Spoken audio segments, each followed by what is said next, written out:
Hello everyone. So last video में हमने questions cover करे थे 5 to 6 क्वेश्चंस एंड नाउ हम वही कंटिन्यू कर रहे हैं। इंग्लिश पेडागोजी का पेपर है ये जो जनवरी 2024 में अभी हुआ था। So we are here to prepare previous year questions basically. ठीक है, तो यहाँ पे हम कंटिन्यू करते हैं। A teacher of class 7th conducts a pair work activity in which the pairs are given a story of 10 sentences. One in the pair reads out the first sentences and the other in the pair writes that sentence. Then other in the pair read out the second sentence and the first in the pair writes the second sentence. Likewise, the pair completes the whole story. यहाँ पे वो story complete कर रहे हैं। कैसे कर रहे हैं? 10 sentence टीचर ने उन्हें दिए हैं, पेयर्स में बच्चों को बिठाया गया है। जो पहला स्टूडेंट है ऐसा मान लीजिए, वो फर्स्ट सेंटेंस रीड करेगा, जो दूसरा उसका पार्टनर है वो सेंटेंस को लिखेगा। ठीक है, देन वाइस वर्सा जो दूसरा है वो रीड करेगा, देन फर्स्ट वन वाला जो है वो सेंटेंस को लिखेगा। तो इस तरीके से they will complete the story. तो ये क्या है, इसको हम क्या बोलते हैं? Later they compare their writing with the original text given to them. फिर जो उन्हें ओरिजिनल टेक्स्ट दिया गया था वो उससे कंपेयर करेंगे कि क्या हमने कितना ठीक लिखा है, क्या मिस्टेक्स हैं।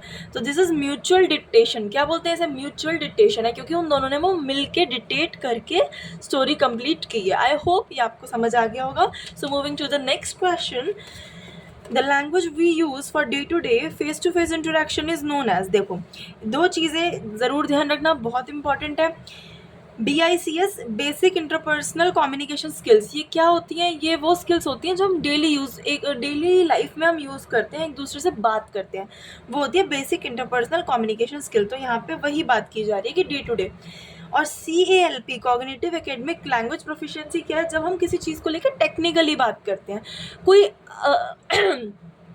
जैसे कि हम कोई पर्टिकुलर एक टॉपिक ले लेते हैं, सोलर सिस्टम ले लिया या हमने लिटरेचर ले लिया और हम उससे रिलेटेड कोई बात कर रहे हैं। ठीक है, तो वही टेक्निकल बात हो गई। तो इन दैट केस हम कॉग्निटिव एकेडमिक लैंग्वेज प्रोफिशिएंसी के साथ जाएंगे। But here they are asking for the day to day और face to face interaction, normal बातचीत which we can say. So that is BICS basic interpersonal communication skills. So moving to the next question. A teacher, just a second. A teacher, I guess दिख नहीं रहा है, ठीक है, अब I guess visible होगा। A teacher at the secondary stage gives a text short story and asks them to read and discuss the meaning and the ideas of the text from the point of view of power and justice. What does the teacher attempt to develop in the learners? देखो, secondary stage पे बात की जा रही है, text short story की बात की जा रही है। टीचर ने प्रोवाइड किया है बच्चों को कि उसे रीड करना है and then they have to discuss the meaning and ideas, और उसको एनालाइज करके बेसिकली हमें अपना पॉइंट ऑफ व्यू बताना है in the context of power and justice. तो यहाँ पे टीचर क्या डेवलप करना चाह रही है लर्नर्स में? ठीक है, इसको हम बोलते हैं क्रिटिकल पेडागोजी, जहाँ पे पावर और जस्टिस का आपको टॉपिक दिखाई दे और उसमें कहीं ना कहीं आपको ये रिफ्लेक्ट हो कि टीचर ने बच्चे को एनालाइज करने के लिए टेक्स्ट दिया है and somewhere it is related to power and justice. In that case you will go with the critical pedagogy. Okay, so moving to the next question. A method of teaching in which a teacher and 4 students form a collaborative learning group with different roles. Dialogues occur on the content of the text passage, which create a zone of proximal development in which a reading comprehension improves. This method is referred to as what? देखो, जब भी यहाँ पे बोला है method of teaching, इसमें teacher है और 4 स्टूडेंट्स एक ग्रुप फॉर्म कर रहे हैं, collaborative learning group.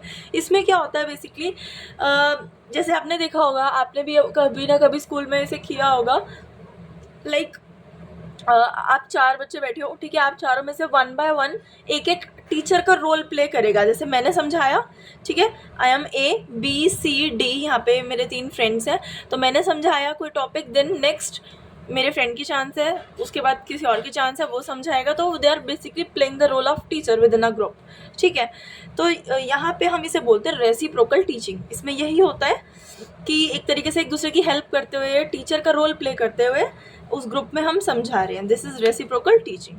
Remedial teaching is for, देखो रेमेडियल टीचिंग क्या है? सबसे आपने पढ़ा होगा B.Ed में डायग्नोस किया जाता है कि क्या प्रॉब्लम आ रही है, इसके बाद रेमेडियल टीचिंग होती है। तो वो किस लिए की जाती है?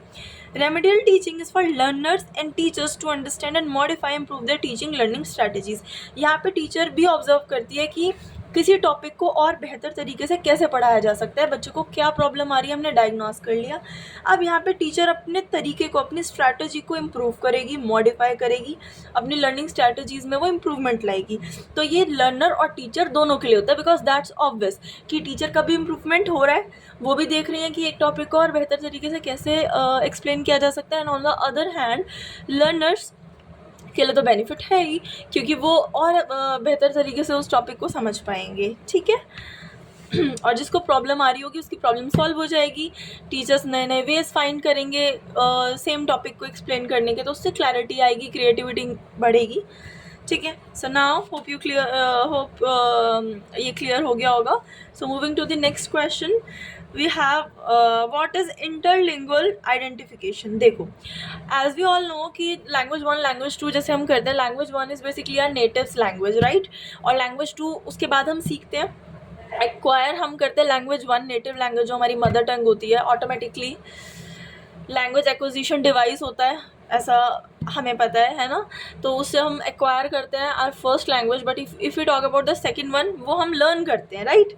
तो जब हम सेकेंड लैंग्वेज को सीख रहे होते हैं, for example I am learning a second language in school, तो मैंने वहाँ पे कुछ अगर सिमिलैरिटी मुझे मिली लैंग्वेज 1 और लैंग्वेज 2 में, लैंग्वेज 1 मुझे आती है ऑलरेडी, लैंग्वेज 2 जो मैं सीख रही हूँ उसमें और लैंग्वेज 1 में अगर मुझे कुछ सिमिलैरिटीज़ लगा कि अरे ये तो मैंने लैंग्वेज 1 में भी मैंने पढ़ा है, ये तो उसी टाइप का है, फेमिलियर है कुछ, तो उस चीज़ को हम, उस कंसेप्ट को बेसिकली वी से इंटरलिंगुअल आइडेंटिफिकेशन, कि हमें आइडेंटिफिकेशन हुआ किस चीज़ का, कि हमारी नेटिव लैंग्वेज और हमारी जो लैंग्वेज 2 है उसमें हमें similarity milli.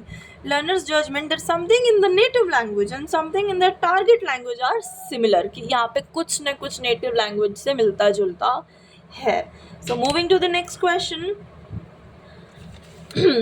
Malayalam spoken by a particular community in Kozhikode is slightly different from the Malayalam spoken by others in the same place. What is the Malayalam spoken by the particular community known as? देखो, dialect क्या होता है? Dialect होता है बोली, ठीक है। कहते हैं ना कोस कोस पे पानी बदले कोस कोस पे बोली, समथिंग कुछ शायद मैंने गलत बोला है, बट ये आप लोगों ने सुना होगा कि हर कुछ मतलब डिस्टेंस में इंडिया में बोली बदल जाती है, राइट। तो मलयालम जो है वो कह रहे हैं बोली जा रही है कम्युनिटी द्वारा कोझिकोड में, जो थोड़ी डिफरेंट है मलयालम से जो दूसरी जगह बोली जा रही है।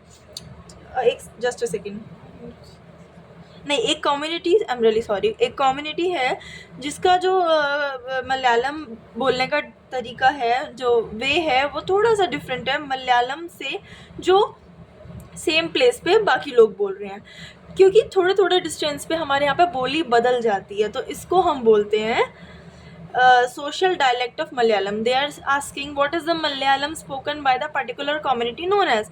तो वो particular community जो मलयालम बोल रही है वो क्या है? वो social dialect है मलयालम का, यानी कि वो एक बोली है मलयालम की। एक ही भाषा को बहुत अलग अलग बोली में बोला जाता है, ठीक है। Okay, so next question. Which of the following is not the purpose of extensive reading? Extensive reading क्यों की जाती है? एक्सटेंसिव रीडिंग इन्जॉयमेंट के लिए की जाती है, अपनी खुशी के लिए की जाती है, प्लेजर के लिए की जाती है, अप्रिसिएशन के लिए की जाती है, एक्स्ट्रापोलेशन के लिए की जाती है, जिसमें हमें इंटरेस्ट आए इसलिए की जाती है। लेकिन यहाँ पे बोला है कि किस लिए नहीं की जाती, what is not the purpose of extensive reading. So obvious सी बात है कि हम यहाँ जाएंगे रीडिंग फॉर लर्निंग ग्रामर। यहाँ पे हम कुछ भी लर्न करने के लिए ग्रामर रूल्स और एनीथिंग नहीं बैठे हैं, इन्फॉर्मेशन के लिए नहीं बैठे हैं, हम ये अपने प्लेजर के लिए रीड करते हैं, हमें मन है रीड करने का, we want to learn something different, we want to read something different, हम उसके लिए बैठे हैं। यहाँ पे हम कोई पर्टिकुलर रूल्स को याद करने के लिए नहीं बैठे हैं। Okay, so moving to the next question, which is the last one for this video. Which one of the following is true of the 3 language formula? 3 language formula हम सब ने B.Ed में पढ़ा है। अगर आप लोग बोलेंगे तो I am gonna explain that topic in a different in a separate video, ठीक है। इसमें क्या बताया गया है 3 लैंग्वेज फॉर्मूला में? देखो, सबसे पहली जो मदर लैंग्वेज हम लोग मदर लैंग्वेज जो हम सीखते हैं, that is also known as a native language, जो हम एक्वायर करते हैं अपने पेरेंट्स से, ठीक है। देन होम लैंग्वेज, उसके बाद होम लैंग्वेज वो भी हम एक्वायर करते हैं हमारे आसपास से, हमारे घर से, then regional language as the first language, और जो हमारे रीजन में बोली जाती है, ठीक है। तो अगर आप बोलेंगे थर्ड लैंग्वेज फॉर्मूला एक्सप्लेन करने को तो मैं प्रॉपर एक्सप्लेन कर दूंगी, बट जिन्हें पता है उसको उनको बहुत क्लियरली ये समझ में आ गया होगा कि ये क्यों है। आप कमेंट कर सकते हैं इफ़ यू वांट कि मैं पूरा टॉपिक एक्सप्लेन करूं, ठीक है। Okay, so this much for today's video, bye bye, take care.